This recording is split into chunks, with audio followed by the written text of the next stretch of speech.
Miss হবে না আপনার পছন্দের টিভি শো। দেখুন জি5 অ্যাপে একদম ফ্রি। তোমরা দাঁড়াও তো দেখি।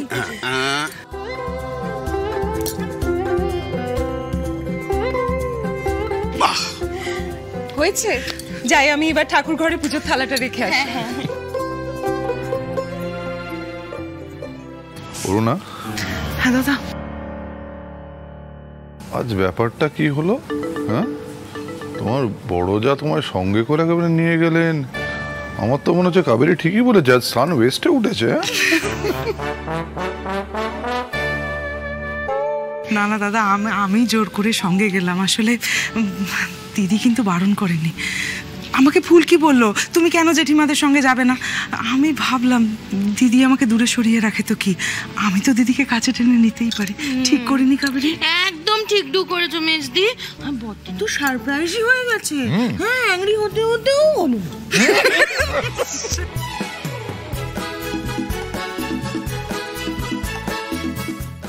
শোনো শোনো শোনো, বিশেষ খবর। আরে ভানু, ইশিতা নিচে নেমে এসো তাড়াতাড়ি, সারপ্রাইজ আছে। এসব কি কাণ্ড রে? কিন্তু আমি নেবো তোমায়।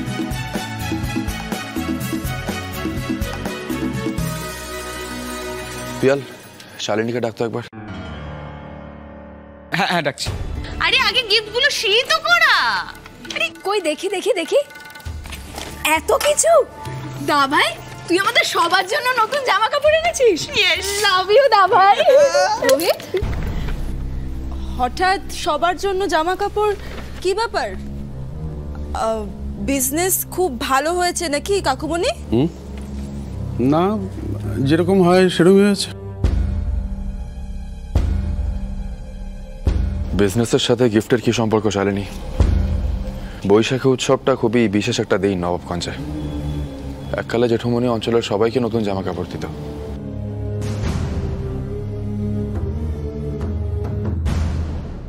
আসলে কি বলতো রোহিতদা, তখন পার্টির ফান্ড ছিল, বাট অত ফান্ড এখন আর নেই। তাই সবাইকে দান ধ্যান করার ক্ষমতা আমাদের নেই আর কি।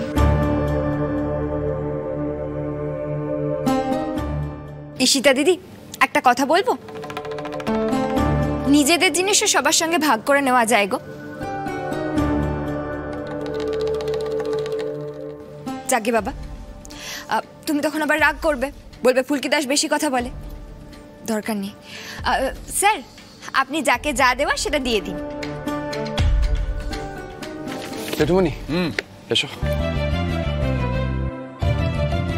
এইটা তোমার জন্য। আমার জন্য?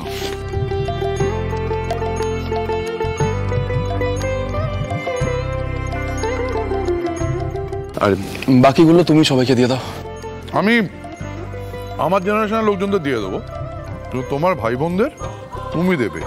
তারা তোমার কাছে আবদার করেছিল তো। আমরা তো আবদার করেছিলাম জেঠুমনি, কিন্তু দা ভাই তো আমাদের না করে দিল কালকে।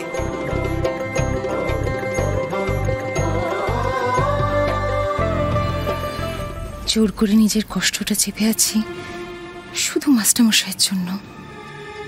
এই কাজটা তথা করত, সকলে তথার কাছে আবদার করত। পারো, এই পারো। আরে লাবু, রুদ্র, Ricky, come come here come. আরে Rohit giving clothes to everybody. সে কি রে, তুই সবার জন্য গিফট এনেছিস? হ্যাঁ, আরে রিকির জন্য গিফট আছে। আমাদের রোহিত একবার তথার রোলটা নিয়ে নিল, তাই না?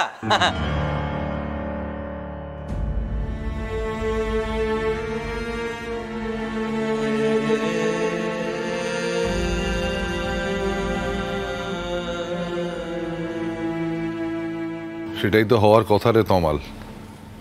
তথার পরেই তো রোহিত। আর যখন তথা নেই, তথার দায়িত্ব কর্তব্যগুলো রোহিতেরই তো পালন করা উচিত। কিরে লাবু, তাই না? একদম ঠিক বলেছো বাবা, একদম ঠিক কথা বলেছো।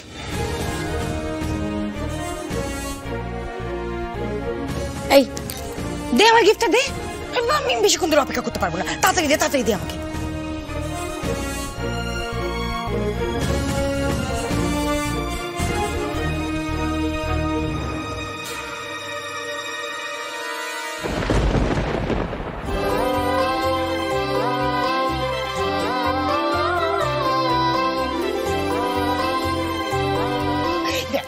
কি সুন্দর কালার। বাহ, খুব সুন্দর হয়েছে তো।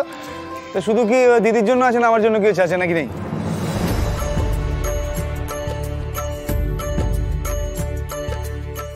আরে বাপরে বাপরে, বাহ সুন্দর হয়েছে দেখি। দেখ, excellent, thank you thank you thank you. দেখ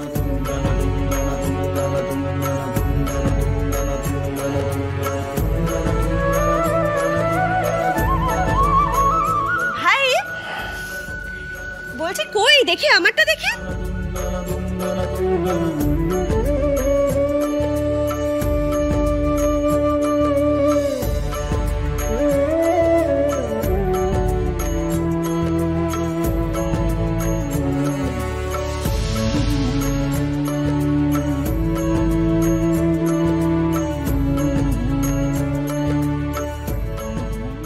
ও ধানু দিদি, স্যার তো শাকচুনি ম্যাডামকে ডেকে পাঠিয়েছেন, নিশ্চয়ই ম্যাডামের জন্য কিছু একটা এনেছেন।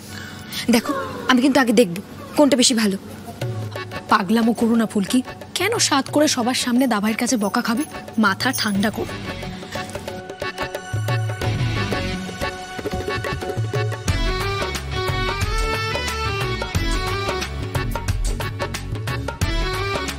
শোনো, আমি আমার আর ওই শাকচুনি ম্যাডামের প্যাকেটটা নিয়ে উপরে যাচ্ছি।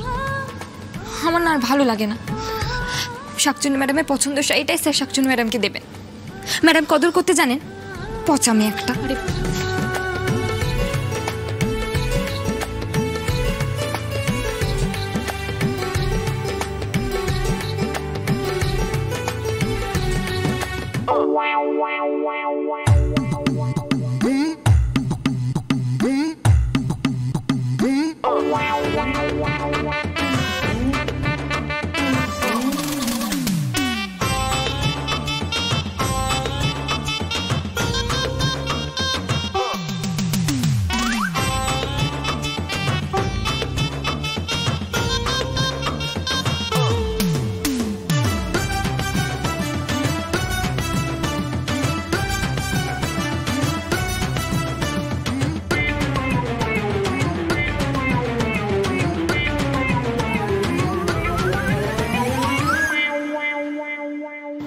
বলছি ওই পাকা সেকেন্ড অফিসার, তাকে তো দেখছি না কোথাও। কার কথা বলছিস দাদা? অংশুমান বাবু? কি জানি, সকাল থেকে তো দেখিনি একবারও। থানায় আছে বোধহয়।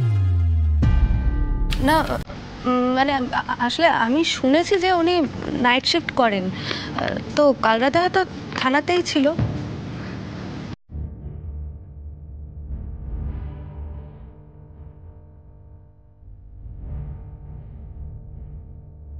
কাল রাত্রে তো লোকটা রাজাবাবুকে চেনার চেষ্টা করছিল, খবর অনুযায়ী এটাই হয়ে থাকবে। আজ লোকটা জাস্ট শেষ হয়ে যাবে বেচারা। একবার পুরনো বন্ধুকে শেষ দেখাটা দেখে নিত, ফুলকিকেও দেখে নিত, কোন ভাবে তো। জি5 ডাউনলোড করুন আর সব এপিসোড দেখুন একদম ফ্রি।